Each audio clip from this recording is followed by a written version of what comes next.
This is the Lady Hawkins Grammar School in Kingston, Herefordshire. It was founded in 1632 by Lady Hawkins, wife of the famous old sea dog. Sometimes I think that if our foundress could see some of the antics we get up to, she would come back and haunt us. Our story opens in the year 1952, when the church opposite was looking most attractive in its mantle of snow, late in November. The change in the weather soon encouraged the younger boys to start some spirited snow fights in and around the school building. The small fry were having a grand snow fight in the field below the school. They were more or less equally divided, and going for one another, hammer and tongs. Flo and I were going down to the canteen, enjoying the scene, when before we knew what was happening, we were in the middle of it, with all the snowballs whizzing around our ears, and we were absolutely soaked.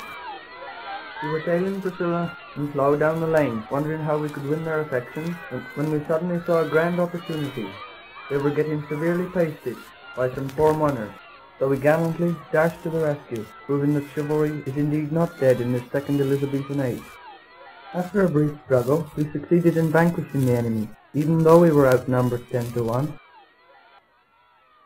As we walked away, brushing the snow from our clothes, our minds went back to 1949, when we were very young ourselves, in Form 2. Yes, it all started when I was rather late in arriving for the English lesson, which was last lesson in the afternoon, and so we were pretty fed up. When I got in, I sat on a pin. Oh, we were lucky that time. In those early days, we were very studious and paid full attention to all that went on in class, especially that time when Smoucher, trying to be funny, put a piece of inky blotting paper down Podger's neck, and Podger turned round and sloshed him. Mrs. Hughes gave Podger a good dressing down, and then gave him an air-raising experience. In fact, he did not have much hair left. She gave Podger another good ticking off, and then attacked the rest of the class, telling us we had been fooling about, shooting peas and blotting paper about the classroom all the year. She told us exactly what she thought of us, always using me as an example. Then off she went, yap, yap, yap, yap, yap, yap, yap, letting us know that the wretched exams, starting next day. Luckily, we were saved by the bell. The only time its ringing was really welcome to us. After filling our satchels with books for squatting, we slouched out of that prison without bars. We had horrible empty feelings in our stomachs.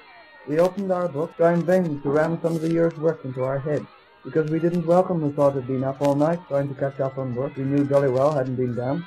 Smoucher beckoned us with a bony finger.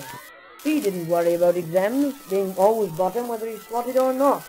We crowded round him, and he suggested that we could swipe the exam papers, which were probably in the staff room. Muggins and China slunk towards the staff room window, and Muggins jumped on China's back and peered curiously in. Yes, and I saw the exam papers in a case on the table, but then the boss came in, and I had to duck down. Then we saw the boss appear in the playground with the case and give it to Collis, who started off to the cross.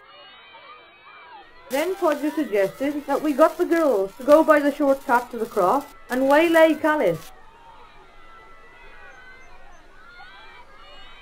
Yes, at that time, we girls were all discussing the usual topic, boys, when we were all delighted to see Podger and Bina approach and call us over. They told us all about the exam papers being taken up to the cross by Cullis, and we agreed to help them on condition that we had a share in the loot. We dashed up the road to the cross the other way, to cut him off.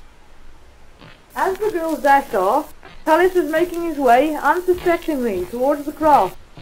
Then, like sleuths, we followed him, trying not to look suspicious.